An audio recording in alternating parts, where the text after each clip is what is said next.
하나님 말씀은요, 이사야 40장 27절에서 31절 말씀으로 경외심을 되찾을 때 나타나는 일, 그 첫 번째, 우리 경외 시리즈 7번째 시간을 갖도록 하겠습니다. 여러분은 한번 잠깐 고민을 해보세요. 보통 감사가 많으세요? 불평이 많으세요? 네? 보통 사람들을 보면 감사가 많을까요? 불평이 많을까요? 불평이 많습니다. 혹시나 감사할 일이 있다면 이게 오해하는 게 그런 거예요. 어떤 기적적인 일들, 그런 것들을 감사의 제목으로 생각을 해요. 그러다 보니 이 생활 가운데 일어나는 소소한 일들에 대한 감사를 어떻게 해요? 잘 못하는 경향이 많은 것처럼 보여집니다.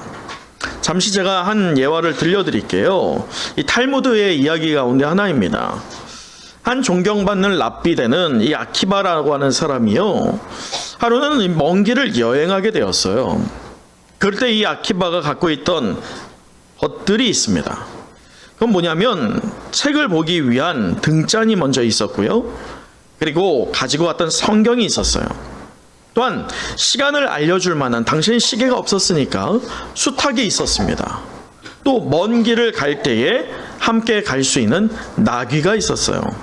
이렇게 4가지를 가지고 여행길에 올랐는데, 문제는 이제 날이 어둑어둑해지다 보니까 한 마을에 도착하게 되었고, 그 마을에서 방을 구하게 되었어요. 문제는 마을 사람들 누구나 다 방을 어떻게 해줬을까요? 내주지 않는 거예요. 그렇게 방을 내주지 않는 그런 상황 가운데, 거절되는 상황 가운데에서요, 여러분이라면 어떤 반응을 하시겠어요? 불평을 하겠죠. 하지만 이 랍비 아키바는요, 감사하면서 이렇게 고백했다고 합니다. 모든 것을 선하게 인도하시는 하나님이 더 좋은 길로 인도하실 거야 라고 말이죠.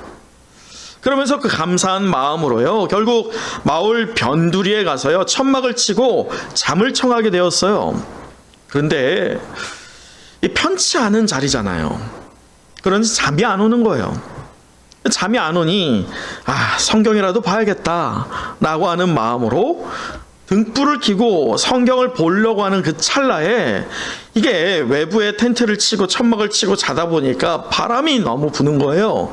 그러니까 등잔에 등불이 어떻게 돼요? 계속 꺼져요. 켜지지가 않아요. 그리고 그 등불이 켜지지 않은 상황에서 이제 성경을 덮으면서 하나님께서 또 분명히 좋은 길로 인도하실 거야 라고 하면서 감사하는 마음으로 이제 잠을 청하려고 하고 있었어요. 그렇게 잠을 청하려고 할 때 이 들짐승들의 울음소리가 들리는 겁니다. 그 들짐승 소리에 누가 놀랐을까요? 나귀가 놀라는 거예요. 나귀가 놀라서 어떻게 했을까요? 도망가 버렸어요. 아직도 가야 할 길이 먼데 나귀가 도망가니 여러분 같으면 어떻게 하겠어요? 저라면 불평합니다. 그런데 또 이 아키바는 어떻게 했을까요? 하나님께서 또 좋은 길을 예비하실 거야 라고 하면서 감사했다고 합니다. 근데 더 문제는, 그렇게 나귀가 도망가는데 누구까지 도망갈까요? 수탉까지 도망가는 거예요. 이 시간을 알 길이 없는 상황에서요, 다 도망가 버렸어요. 4가지 갖고 있던 거에서 뭐 하나만 남았습니까? 성경 하나만 남았어요. 그런 채 성경을 가슴에 품고 하나님께서 뭐라고요? 좋은 길로 인도하실 거야 라고 하는 마음을 가진 채 감사함으로 잠을 편하게 잤다고 합니다. 그렇게 아침에 일어나서는요, 어저께 방을 구하지 못했던 그 마을에 다시 들어갔더니 이게 웬일입니까? 그 마을에 도적대가 침몰한 거예요. 밤새 사륙이 난자했고 모든 것들을 다 약탈해 간 채 엉망이 되어버린 마을이었어요. 여러분, 만약에 등불이 켜져 있었다면 어땠을까요? 도적대가 찾아왔겠죠. 또 그 도적대의 어떤 소리들로 인해서 나귀나 수탉이 울었다라고 하면 또 어떤 일이 일어났을까요? 결과적으로는 이 예화에서 보여주는 것은요, 하나님은 우리의 삶에 일어나는 어떤 일이라도 우연히 일어나게 하시는 분이 아니라는 거예요. 할렐루야. 우리에게 해가 되도록 허락하시는 분은 더더욱이 아니죠.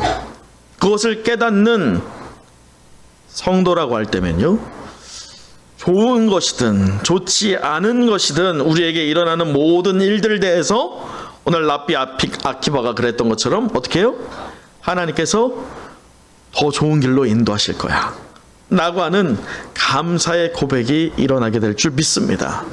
그러한 감사의 고백이 저와 여러분, 우리 은성의 모든 영가족들에게 있기를 간절히 축복합니다.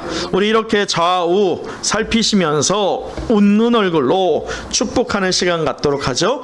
하나님께 감사하세요. 하나님께 감사하세요. 하나님이 좋은 길로 인도하실 겁니다. 하나님이 좋은 길로 인도하실 것입니다. 사랑하는 성도 여러분, 오늘은 추수감사 주일입니다. 지난 한 해를 돌아보며 하나님께서 우리에게 응답하신 것들에 대해서 감사하며 드리는 예배가 어떤 날이에요? 오늘 이 추수감사주일 예배입니다. 좋은 일을 당했을 때 감사하는 것은 교회 다니지 않는 사람도 할 수 있어요. 하지만 하나님께 정말로 감사하는 성도라고 한다면, 우리가 원치 않은 일을 당한다 할지라도, 또는 하나님이 우리가 간구하는 기도의 제목을 현재 응답하지 않고 거절하는 것처럼 느껴진다 할지라도 어떤 반응이 있어야 돼요? 감사할 수 있어야 할 줄 믿습니다. 여러분 그렇게 할 줄 믿습니다? 정말요? 전 그거 쉽지 않은데요. 그거 쉬운 분이 계세요? 머리로는 알아요. 근데 막상 정말 우리가 원하고 있어요. 하나님께 간절히 기도하고 있는 기도의 제목이 있어요. 그게 응답되지 않아요. 아니, 거절된 것 같아요. 그럴 때 감사할 수 있으세요? 결코 쉬운 문제가 아닙니다.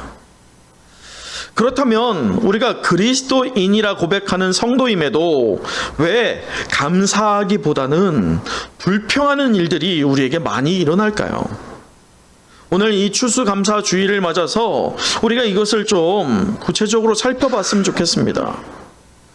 문제는 실제 생활과 영적 생활이 분리되는 것 때문에 일어나는 일들이 바로 감사해야 되는 상황 가운데 감사하고 불평하는 상황 가운데 불평하는 거예요. 여러분, 우리 성도는요, 감사하는 가운데 감사하는 것 맞아요. 하지만 불평할 수 있는 상황 가운데도 무엇해야 돼요? 감사할 수 있어야 돼요. 근데 왜 우리가 못하느냐? 결국은 우리의 신앙이 이원화되기 때문이에요. 실제적인 생활과 우리의 신앙생활이 분리되어 버렸기 때문입니다. 실제 생활이 무엇이냐? 우리가 가장 편히 느끼는 것이죠. 무엇에 대해서? 직업에 대해서, 건강에 대해서, 부부관계에 대해서, 나의 여가에 대해서, 또한 자녀의 교육에 대해서 우리가 실제적으로 집중하는 일들입니다. 사실 에너지를 가장 많이 쏟는 일들이 실제 생활이죠. 문제는 이 실제 생활이 신앙생활, 영적 생활과 분리가 되면 어떤 문제가 생기느냐? 그 실제 생활의 주인이 누가 돼요? 내가 되는 거예요. 그러니 감사할 것들이 있다면 감사를 하는데 그 감사가 누구에 대한 감사가 될까요? 나에 대한 감사예요. 그러나 성도는요, 달라야 돼요. 믿음의 성도라고 한다면 다른 한편의 생활이 있다는 것을 잊어서는 안 됩니다. 그 생활이 어떤 생활이에요? 바로 신앙생활, 영적 생활입니다. 이 영적 생활은요, 바로 오늘 우리가 드리는 이 예배, 또한 이 예배 가운데 드러나는 말씀과 찬양과 기도와 또한 예배 가운데 또 드려지는 우리의 헌물과 또한 봉사와 헌신과 또 믿음의 교제와 이러한 눈에 보여지지 않는 부분의 영역들이죠. 그러다 보니 이 눈에 보여지지 않는 신앙의 영역, 신앙의 생활은 사실 감사하기가 쉽지 않아요. 눈에 안 보이기 때문이에요. 여러분, 오늘 이사야 40장은 그래서 우리에게 이 새로운 세계관을 보여줍니다. 아니, 믿음의 성도라고 할 때면 이 기독교 세계관이 과연 무엇인지에 대한 도전을 불러일으키는 아주 귀한 말씀이라고 할 수 있습니다.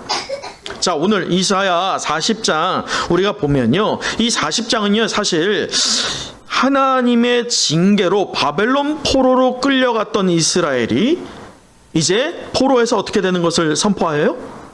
자유케 되는 것을 선포하는 말씀이 이사야 40장부터 시작이 됩니다.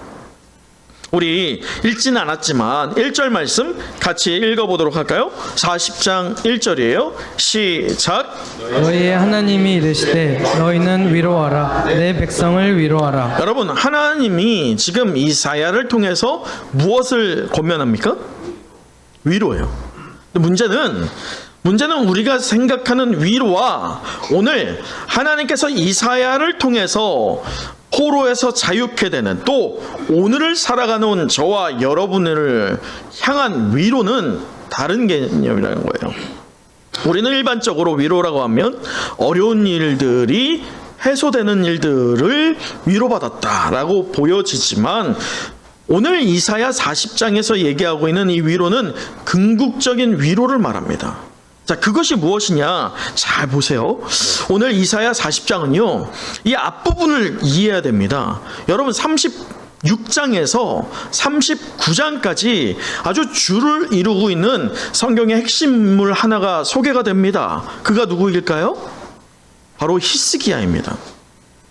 여러분, 히스기야는 이스라엘의 왕으로서, 이 남유다의 왕으로서요, 바벨론 이전에 아수르의 침략을 받습니다.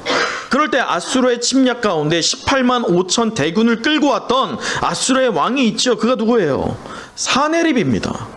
그 사네립이 이스라엘을 무시하며 마치 다윗 앞에 섰던 골리앗이 이스라엘을 그렇게 낮게 여겼던 것처럼 사네립 역시나 하나님을 낮게 여기면서 그러면서 이스라엘을 공격해 들어오죠. 그럴 때 그 위기 가운데 하나님께서요, 히스기야에게 강권적으로 능력을 주셨냐? 아니었어요. 이 히스기야 앞에 사네립 왕이 18만 5천을 끌고 쳐들어왔을 때 감사가 아니라 불평거리를 하나를 탁 던져주는데, 그것이 무엇일까요? 너의 연수가 끝났다. 너의 후대를 세워라. 곧 생명의 끝입니다. 아주 중요한 찰나예요. 지금 히스기야 왕이 아니면 이스라엘은 희망이 없어요. 아주 절체절명의 순간인데, 하나님께서 그 히스기야를 통해서 사네립을 물리치는 게 아니라 오히려 사네립의 무엇을 가져가고자 합니까? 목숨을 가져가려고 하는 상황입니다. 그것이 36장에서부터 시작이 됩니다. 그럴 때 히스기야가 하나님 앞에 했던 행위가 무엇입니까? 그게 바로 면벽기도입니다. 벽을 바라보고 나는 주변 아무것도 바라보지 않겠다. 내가 지금 죽는다 해도 내 죽음조차 바라보지 않고 누굴 바라보겠다? 하나님만 바라보겠다 라고 하였던 기도를 합니다. 그 기도의 결과로 하나님께서는 히스기야의 생명의 연장만이 아니라 또 무엇을 허락해 주셨어요? 아수르의 18만 5천 대군을 한 번에 멸해 주셨어요. 사네립조차 도망하여서 자기의 나라에서 죽음을 당하게 되죠. 그로 인하여서 이 사건 때문에 아수르는 완전히 멸망하게 됩니다. 이 사건 직후에 일어나는 사건이에요. 이 사건 뒤에 앞으로의 100년 뒤에 있을 미래적인 선포가 이사야 40장이에요. 다시 말해서 이사야 39장과 이사야 40장은요 100년 뒤의 사건을 이야기하는 거예요. 예언하는 것입니다. 지금 그렇다면 현재 시점, 우리가 지금 남유다가 되어서 이 이사야의 말씀을 받고 있는, 이사야 40장의 말씀을 듣고 있다라고 가정을 해보자고요. 그렇다면 지금 우리가 바벨론이라고 하는 제국의 멸망을 당하고 있어요? 아니에요. 39장을 보면 이 무로닥 발라단이라고 하는 바벨론의 왕을 통해서의 사신들이 옵니다. 당시의 사신들은요, 이 바벨론은요 약소국이에요. 이제 신생국가입니다. 그러니 현실적인 눈으로 볼 때면 이사야가 바벨론의 포로가 되고 자유케 될 거야, 이 말이 와닿아요? 현실적으로 말이 안 되거든요. 지금 제일 부국 강변할 때예요. 이 나라가 부유할 때입니다. 왜냐하면 상대를 할 수 없는 전력이었지만 누굴 이겼어요? 당시의 최고의 국가인 아수르를 이겼거든요. 그러나 여기에서 하나의 관건의 사건이 일어납니다. 지금 위로를 하나님께서 이사야를 통해서 증거하고 있을 때 이 위로를 그들이 받고 있어요? 아니에요. 위로가 되지 않아요. 왜? 위로받을 상황이 아니거든요. 이사야가 말하고 있는 것은 현실적으로 이루어질 상황이 아니라고 여긴 거예요. 여기에서 우리는 주목해야 됩니다. 무엇을요? 이스라엘 백성이 히스기야를 통해서 이 아수르를 격파한 이후에 그들이 분명히 그 격파하게 됐던 시점은 무엇을 통해서였어요? 히스기야가 무엇을 했어요? 그 기도가 어떤 기도였어요? 내가 하나님만 바라보겠다. 그 기도가 시작이었어요. 곧 하나님만을 경외하겠다. 이것입니다. 아수르가 몰려오는 두려움이 있지만 내가 가장 두려워하는 존재는 바로 누구입니다? 하나님입니다. 라고 하는 그 고백이 바로 히스기야의 면벽 기도였습니다. 하나님은 그 히스기야의 믿음을 본 거예요. 그 한 사람의 믿음을 보시고 히스기야의 생명 연장만이 아니라 이스라엘을 그 죽음의 구렁텅이에서 건져내어 주십니다. 문제는 이사야 39장을 보면 이 무로닥 발라다로부터 바벨론의 사신들이 왔을 때 우리 한번 보도록 할까요? 39장 4절 말씀이에요. 우리 4절 함께 읽어보도록 하죠. 시작. 이사야가 이르되 그들이 왕의 궁전에서 무엇을 보았나이까 하니 히스기야가 대답하되 그들이 내 궁전에 있는 것을 다 보았나이다. 내 창고에 있는 것으로 보이지 아니한 보물이 하나도 없나이다 하니라. 여러분, 이 사건으로 인해서 히스기야는 하나님께 심판을 당합니다. 그런데 오늘 히스기야가 왜 이런 일을 했을까요? 왜 자기의 무기고와 모든 창고를 이 무로닥 발라단의 사신들에게 다 열어주면서 보여줬을까요? 그 전쟁이, 아수르를 격파한 그 전쟁이, 그 모든 공로가 누구에게 있다는 거예요? 내게 있다는 것으로 변질된 거예요. 한 사람을 통해서요, 민족이 구원받았어요. 한 사람의 경외심을 잃는 행위를 통해서요, 민족이 어떻게 됩니까? 하나님께 심판을 당합니다. 오늘 그 사건이 바로 이사야 40장 말씀이에요. 그래서 이사야 40장 말씀은 우리의 세계관을 바꾸는 말씀이 됩니다. 자, 여러분, 그렇다면 우리가 왜 이 현실 앞에서 그렇게 많이 패배하면서 오늘 보세요. 여러분, 이 바벨론이란 제국, 지금 현실적으로 말씀을 받고 있는 상태에서 보면 아주 소생국이에요. 아수르를 이긴 이스라엘 앞에는 밥이다 라고 여길 만한 나라가 바벨론입니다. 그러나 문제는 미래적인 눈을 하나님께서 열게 하시는 거예요. 그럴 때 이사야를 통해서 또 우리를 통해서 주목해야 하는 것은요, 미래적으로 바벨론이 얼마나 강성한 나라가 될 것이며 또 그 바벨론에게 너희가 몇 년의 종살이? 70년의 종살이를 할 것이다 라고 하는 그것을 주목하게 하는 게 아니에요. 자, 보세요. 보면 이사야를 통해서 말씀을 듣고 있는 이스라엘이요, 하나님의 위로를 전하고 있지만 위로를 안 받아요. 거절해요. 왜요? 모든 공로가 누구에게 있어요? 하나님께 경외함을 돌려야 할 그 모든 경외가 누구에게로 향해요? 내게로 향하는 거예요. 그러니 자연적으로 하나님께 감사할 때 그 감사가 어떻게 돼요? 식어져요.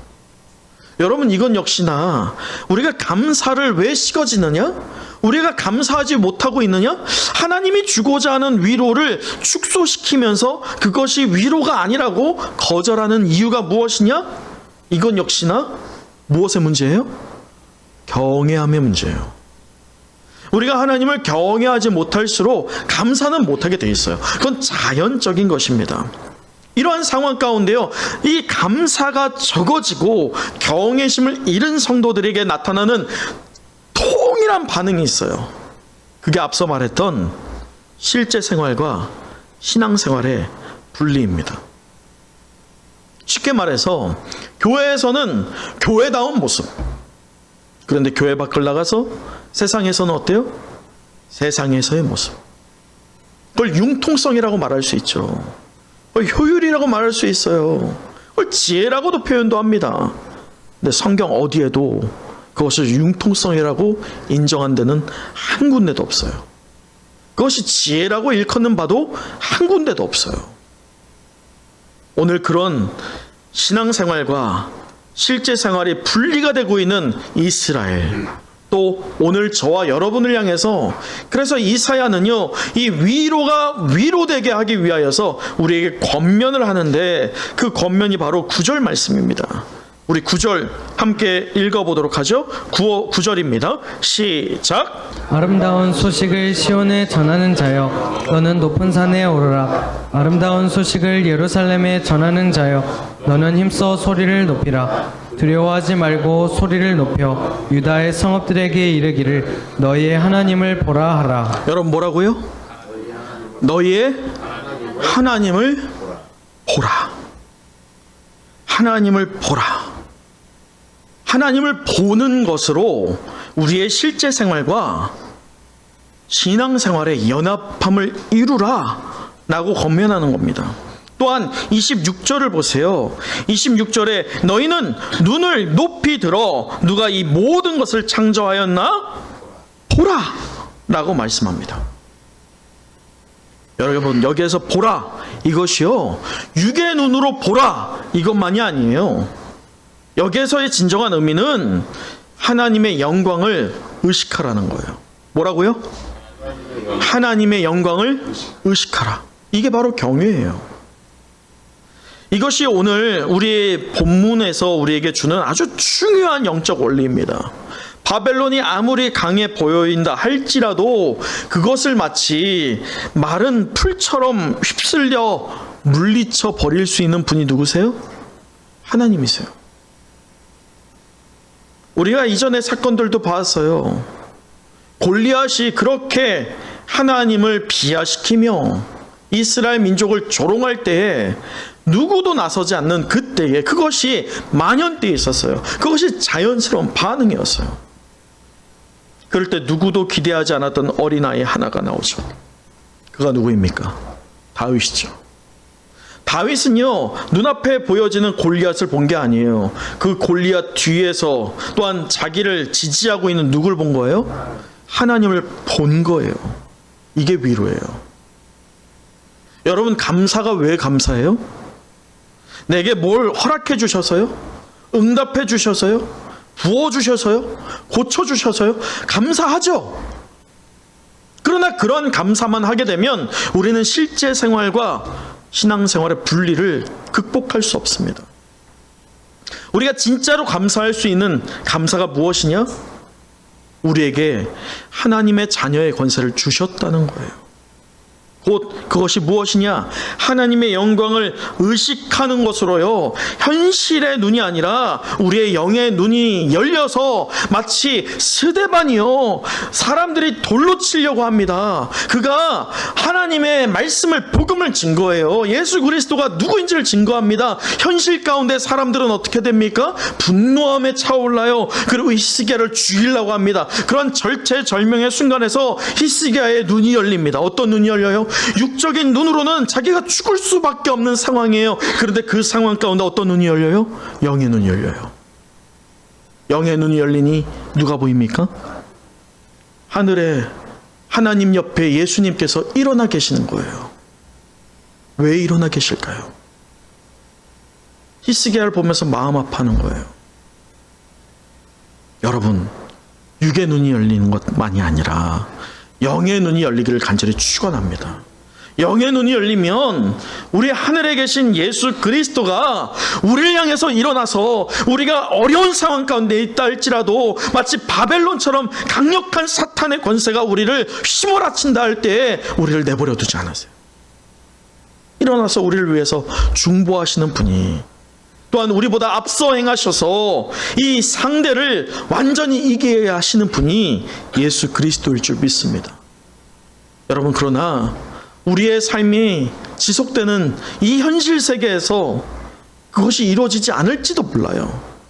우리가 죽을 때까지 사탄을 이기거나 또는 우리의 삶에서요, 세상이 말하고 있는 그 축복의 거리들이 작을지 몰라요. 그래서 흔들릴지 몰라요. 그럴 때마다 여러분 기억하세요. 누구를 봐야 돼요? 하나님을 보시는 여러분 되시길 간절히 축원합니다. 여러분, 그럴 때 오늘 말씀 보세요. 이 이사야 40장은요 그렇기 때문에 우리의 세계관을 바꾸는 아주 중요한 말씀입니다. 28절에서 29절 보도록 하죠. 우리 28절 함께 읽어보도록 할까요? 28절이에요. 시작. 너는 알지 못하였느냐 듣지 못하였느냐 영원하신 하나님 여호와 땅끝까지 창조하신 이는 피곤하지 않으시며 곤비하지 않으시며 영철이 한이 없으시며. 여러분 보세요. 이들이 지금 과거 쪽에 아담을 통해서 또는 노아를 통해서 아브라함을 통해서 또한 다윗의 왕조들을 통하여서 하나님께서 얼마나 위대하게 통치하시고 광대하신 하나님이심을 경험했어요. 지금 하나님을 보지 못하니 어떻게 됩니까? 그 기억이 점점 희미해집니다. 그래서 오늘 이사야는요, 너희가 기억하지 못하느냐? 라고 권면하는 거예요. 그러면서 29절, 피곤한 자에게는 능력을 주시며 무능한 자에게는 무엇을 주셔요? 힘을 주십니다. 여러분, 이런 분이 살아계신 하나님이실 줄 믿습니다. 그래서 하나님을 경외하는 마음, 경외하는 믿음만 우리가 갖고 하나님을 바라보기만 하면 우리가 힘을 내는 게 아니라 그 힘을 하나님께서 우리에게 부어주시는 거예요. 그게 진정한 위로예요. 세상으로부터 우리가 얼마나 잘 살까, 그 위로가 아니에요. 우리가 하나님의 자녀다운 권세로 얼마나 살까, 그것이 위로입니다. 우리의 정체성을 찾는 것 말입니다. 저 하나님 나라를 바라보면서 우리가 달려갈 표대가 무엇인지를 보면서 부르심의 상급을 향하여서 달려가는 인생이 저와 여러분의 인생이에요. 그럴 때 이 신앙생활과 실제 생활이 분리 중에 아직도 계시다면 오늘 말씀을 통해서 그것이 절대적인 신앙의 위기임을 다시 한번 자각하여서 누굴 봐야 돼요? 하나님 바라보는 여러분 되시길 간절히 축복합니다. 우리 앞뒤 좌우 보시면서 이렇게 축복하시죠. 하나님을 바라보십시오. 하나님을 바라보십시오. 하나님만 바라보십시오. 하나님만 바라보십시오. 말씀을 마칩니다. 오늘 우리는 이 경외심을 되찾을 때 나타나는 일, 첫 번째 시간을 가졌어요. 우리 마지막 31절 함께 읽어보도록 하죠. 31절입니다. 시작. 오직 여호와를 앙망하는 자는 새 힘을 얻으리니 독수리가 날개치며 올라감 같을 것이요 다른 박질하여도 곤비하지 아니하겠고 걸어가도 피곤하지 아니하리로다. 여러분, 오늘 설교의 제목이 뭐라고요? 첫 번째는 실제 생활과 신앙생활이 일치되는 것입니다. 연합되는 것이에요. 하나님을 경외할 때 분명히 하나님은 그러한 일을 허락해 주십니다. 여러분, 이것만은 피해 주세요. 오늘 말씀을 적용해서 이제 서로를 보면서 실제 생활하고 신앙생활 다르네? 이러면 안 돼요. 우리 함께 자라가는 거잖아요. 그럴 때 보세요. 하나님의 영광을 의식하고 경외심을 되찾기를 원하는 성도들이 그 새 힘을 얻고 변화될 때에 나타나는 세 가지의 동사를 표현해서 나타나는 현상을 표현하고 있는 게 오늘 31절이에요. 그 첫 번째 동사가 무엇이냐? 첫 번째, 날개치며 올라간다. 곧 비상입니다. 여러분, 독수리가 왜 하늘의 제왕이에요? 여러분, 독수리가 땅 위에 걷는 거 보셨어요? 전 봤거든요. 왜냐면 독수리가 날개가 좀 다치거나 아니면 뭔가 이제 먹이를 떨어뜨릴 때 걷더라고요. 근데 걷는데 너무 볼품이 없어. 이게 볼품이 없이 뛰어요. 왜냐면 날개가 너무 무거우니까 볼품 없더라고. 근데 우리는 독수리를 어디의 제왕이라고 합니까?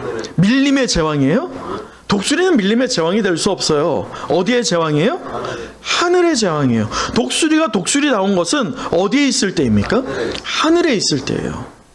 이처럼 믿음의 성도가 성도다울 때가 어디에 있을 때예요? 주 안에 있을 때일 줄 믿습니다. 믿음의 성도가 세상 가운데 세상의 풍속대로 실제 생활에 빠진 채 살면요, 성도다운 면모는 드러날 수 없어요. 주 안에 있을 때 우리는 독수리가 날개쳐 높이 날아가는 그 비상의 경험을 하게 될 줄 믿습니다.